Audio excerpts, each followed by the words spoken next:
we can fix your dog's most annoying behaviors by understanding one concept. Say it with me. Dogs are always going to look for reinforcement where they have found it in the past. What does that mean? Let's start by breaking down what reinforcement is. Reinforcement is something that builds a behavior, that motivates a dog to do something.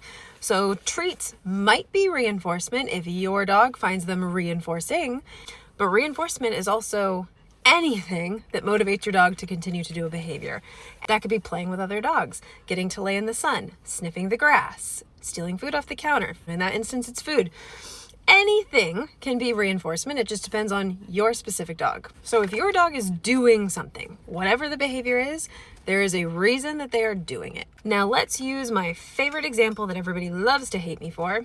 MJ, my dog does this super annoying behavior. Every time we're out on a walk, they're dragging me towards other dogs. They just really want to say hi.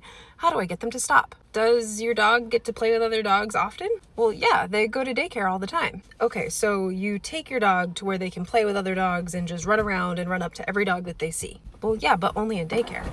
You don't want them doing that on a walk, though. No, I don't. Do you see why they've learned to just run up to every dog, though? I'm not saying that it's always bad. I'm just using it as an example that if you are taking your dog somewhere where they get to play with other dogs and have a blast, but then you're confused why they see other dogs and want to go have a blast, maybe let's think about that. But this goes for everything. If your dog's doing an annoying behavior, they're getting some sort of reinforcement out of it. There is something about that behavior that makes them feel good, or it's fun, or they get something out of it. So first you got to figure out what that is. Then you got to make sure they're not getting reinforced for that behavior. And you want to build reinforcement from a different behavior that you do like. It's that simple and that complicated all at once. It's actually really not that hard though.